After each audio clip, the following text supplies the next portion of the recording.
Hello dear students, I hope you are doing well. हमारा जो आज का जो टॉपिक है वो है आर्टिकल 21A। आर्टिकल 21A बहुत ही इंपॉर्टेंट आर्टिकल है क्योंकि ये बात करता है तालीम के बारे में, एजुकेशन के बारे में।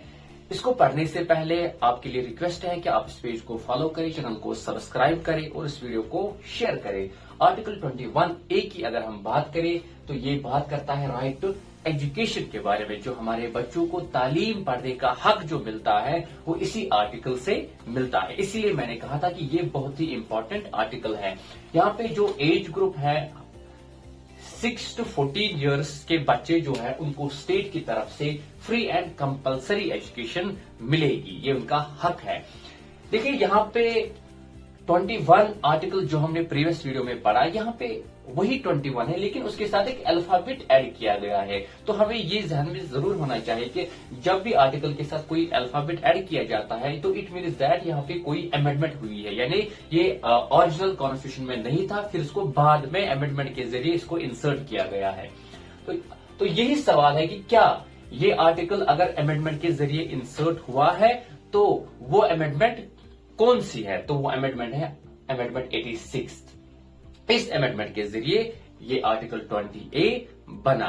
तो ये अमेंडमेंट कब हुई थी? 2002 में। सवाल ये भी है कि क्या एजुकेशन के बारे में हमारे कॉन्स्टिट्यूशन में कुछ नहीं था इससे पहले? ना, ऐसा बिल्कुल भी नहीं था। देखिए जो हमारी कॉन्स्टिट्यूशन का पार्ट 4 है,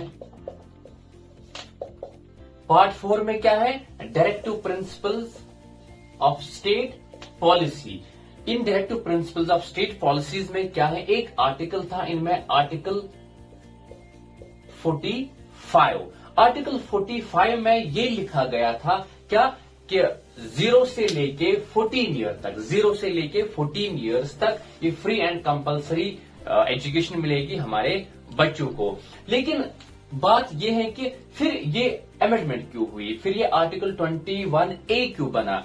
इसका जवाब ये है कि ये डायरेक्टिव प्रिंसिपल्स में था। डायरेक्टिव प्रिंसिपल्स जो होते हैं ये स्टेट के लिए एक डायरेक्शन होती है, एक इंस्ट्रक्शन होती है। They are not enforceable by the courts, यानी अगर वायलेट होगे भी तो कोर्ट इसके लिए कुछ नहीं कर सकता है। लेकिन जब फंडामेंटल राइट्स वायलेट हो जाते हैं तब कोर्ट की ये जिम्मेदारी होती है, वो उनको आगे आना होता है और वो फंडामेंटल राइट जो वायलेट हुआ उसको प्रोटेक्ट करना होता है। इसीलिए इसको फंडामेंटल राइट्स में इंक्लूड किया गया। तो यहां से निकाल के फंडामेंटल राइट्स में इसको डाला गया।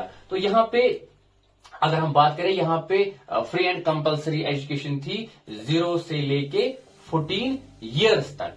लेकिन जब ये अमेंडमेंट हुई, कौन सी? 86th अमेंडमेंट, तो फिर क्या यहां पे कहा गया? यहां पे इस आर्टिकल 45 में इतना ही रखा गया, क्या? Childhood care and education. Childhood care and education, लेकिन free childhood care and education, लेकिन एज ग्रुप कहां तक? Up to 6 years. ये 6 साल तक स्टेट क्या करेगी? Childhood care and education provide करेगी 6 साल तक, जब बच्चे 6 साल के हो जाएंगे।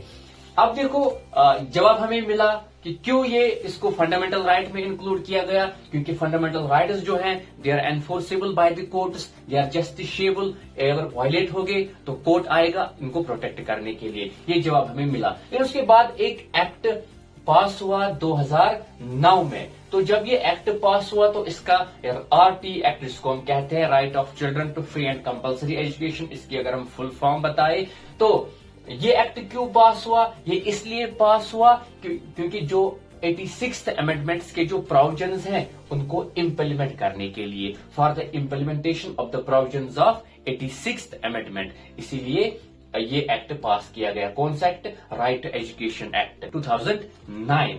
तो उसके बाद एक और कोर्ट जजमेंट है यहाँ पे, Mohini Jain versus state of Karnataka. देखिए राइट टू एजुकेशन यहाँ पे कहा गया था क्योंकि आर्टिकल 21A नहीं था, तो फिर कोर्ट ने कहा था कि जो आर्टिकल 21 में जो right to life and personal liberty है, right to life and personal liberty, जो कि हमने प्रीवियस वीडियो में भी पढ़ा, right to life and personal liberty. तो यहाँ इस केस में कोर्ट ने कहा था कि जो right to life and personal liberty है, इसी में राइट टू एजुकेशन इंक्लूडेड है। तो ये केस जो है ये इसके साथ रिलेटेड था, इसीलिए लाजमी था कि इसको भी डिस्कस करना। ये कुछ पॉइंट्स थे आर्टिकल 21A के बारे में, बहुत ही इंपॉर्टेंट आर्टिकल था। उम्मीद है कि आप इस वीडियो को ज्यादा से ज्यादा शेयर करेंगे। मिलते हैं अगली वीडियो में, तब तक के लिए खुदा हाफिज।